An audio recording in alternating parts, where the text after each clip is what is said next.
Imagine being at the helm of a big project that's due tomorrow. You've got one final question you need to ask your team before the project's complete. But you look at your watch and it's 7 o'clock, and you know the new right to disconnect legislation is now in force. How do you ensure that your team meets its deliverables without breaching the new law? So dive in with me as we explore strategies for business owners to thrive under the Right to Disconnect Bill 2023. In today's ever-connected world, the line between work and personal life has become increasingly blurred with the introduction of the Fair Work Amendment Right to Disconnect Bill 2023. We're entering into a new era where this line is not just drawn, but it's also legally defined.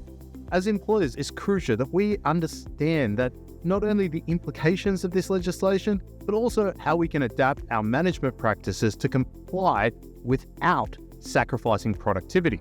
So today, we're going to dive in and explore what this bill means for employers, the potential challenges it presents, as well as some practical tips and strategies to ensure that our businesses and organizations remain productive and compliant.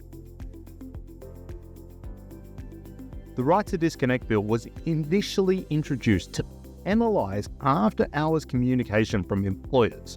However, the bill has been watered down a little bit to now only prevent employers from carrying out performance management processes against employees who don't respond to after-hours work communication. Now, for us business owners, this means recalibrating our approach to after-hours work expectations. Now, adapting to this new legislation requires a fresh look at our internal policies and our communication practices. It's really about finding the balance between the operational needs of the business on the one hand and respecting our employees' right to disconnect on the other. Now, this might mean revisiting your company's communication policies and setting clear guidelines on the expectations as to responding to after-hours communication, with the goal, of course, to ensure that both the business needs on the one hand and the employee's personal time are both respected. So consider the hypothetical scenario where a CEO is regularly contacting a financial controller outside of standard business hours. Now, on the one hand, it may seem that this communication may be covered by the new legislation. However, the question that we're asking internally here at On Demand HR is, how does this interact with the fact that a financial controller is very highly likely to be very well remunerated and, of course, above award requirements? Does this additional remuneration lead to a reasonable expectation of the financial controller to respond to after-hours work communications? Now, in a similar kind of vein, we're also asking, what happens or how does this legislation handle multinational corporations that must navigate through different time differences without infringing on the right to disconnect?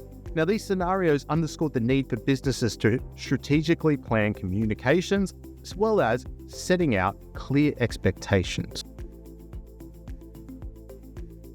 So for small and medium businesses, the Right to Disconnect Bill introduces concerns about maintaining flexibility. The common practice of trading off time, leaving early for personal commitments such as doctor's appointments with the promise of making up work later might now also need to be reevaluated under this legislation.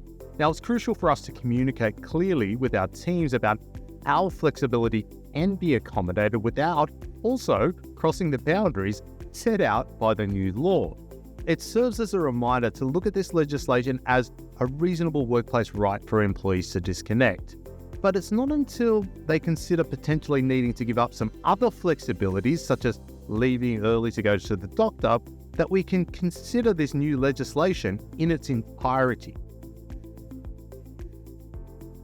So implementing the Right to Disconnect Bill effectively can lead to positive business outcomes. It encourages a healthier work-life balance and potentially leading to increased job satisfaction and productivity in the long run.